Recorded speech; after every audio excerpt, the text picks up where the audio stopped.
कैसे है? अकबर बादशाह भी इंडिया का बादशाह हुआ है।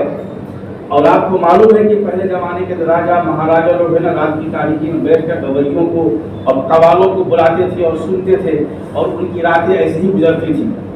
अकबर बादशाह बैठा हुआ था, उसके वजीर लोग बैठे हुए थे, चाहने वाले बैठे हुए थे, हंसाने वाले यानी बैठे हुए थे।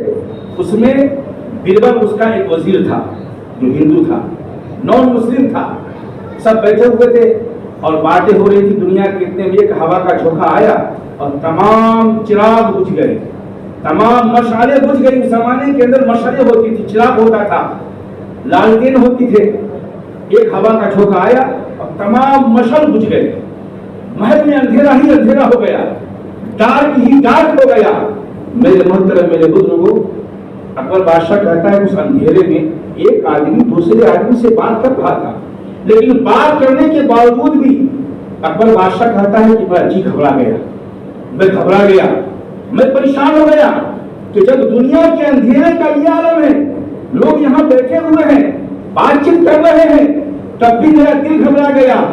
ऐ लोगों, बताओ कि जब कब्र में अंधेरा ही अंधेरा होगा, उजाला नहीं होगा, वहां पे क्या मामला बनेगा? हम लोगों ने कभी सोचा है? नहीं सोचा है। बस दुनिया में है, दुनिया की जिंदगी हम गुजार रहे हैं। मेरे मोहतरम, मेरे बुजुर्गों, अगर आप चाहते हो कि आपके कब्र में रोशनी पैदा हो तो अल्लाह के नबी की बारगाह में रोज़ पाक पढ़िए। आप चाहते हैं कि आपके कब्र में रोशनी पैदा हो, नमाजों की पाबंदी कीजिए।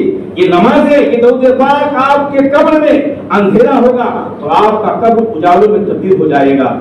बादशाह अकबर कहता है कि मैं घबरा गया, मैं परेशान हो गया कि जब दुनिया का ये आलम है, कब्र में कोई नहीं होगा, साथी नहीं होगा, बीवी नहीं होगे, कोई नहीं होगा, अंधेरा ही अंधेरा होगा, वहां क्या बनेगा? तो मेरे मोहतरम, मेरे बुजुर्गों, ये बीरबल जो है वजीर, उसका वो कोई मुसलमान नहीं था, वो नॉन मुस्लिम था, हिंदू था। उसने कहा अकबर बादशाह, इसमें घबराने की बात क्या है? अरे अल्लाह के नबी दुनिया में आए तो अंधेरा ही अंधेरा था, जुल्म ही जुल्म था, तारीकी ही तारीकी थी। अल्लाह के नबी दुनिया में आए तो तमाम तारीकियां छट गई, तमाम अंधेरे दूर हो गए। अरे अकबर बादशाह, जब दुनिया का ये आलम है तो कब्र में मेरे नबी आएंगे, इंशाअल्लाह वहां पर भी उजाला ही उजाला होगा, अंधेरे तमाम खत्म हो जाएंगे। ये किसके लिए? ये उसके लिए जो अल्लाह के नबी को नूर मानता है, ये उसके लिए जो अल्लाह के नबी को बशर तो मानता है लेकिन खैरुल बशर मानता है, ये उसके लिए जो सलात व सलाम की महफिल को सजाता है। ये उसके लिए नहीं है कि जब सलात व सलाम की महफिल होती है तो उठ के भाग जाता है।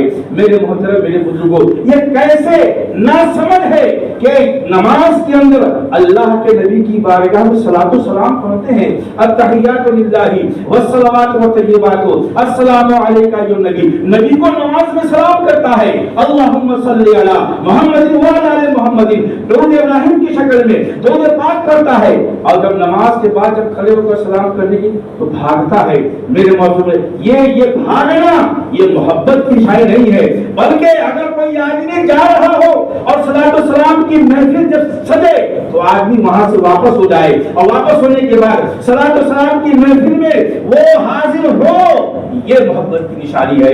मेरे मोहतरम, मेरे बुजुर्गों, यही अकीदा अहले सुन्नत जमात का है कि नमाज में भी अल्लाह के नबी की बारगाह में सलाम पढ़ो और नमाज के बाहर भी अल्लाह के नबी की बारगाह में सलाम पढ़ो।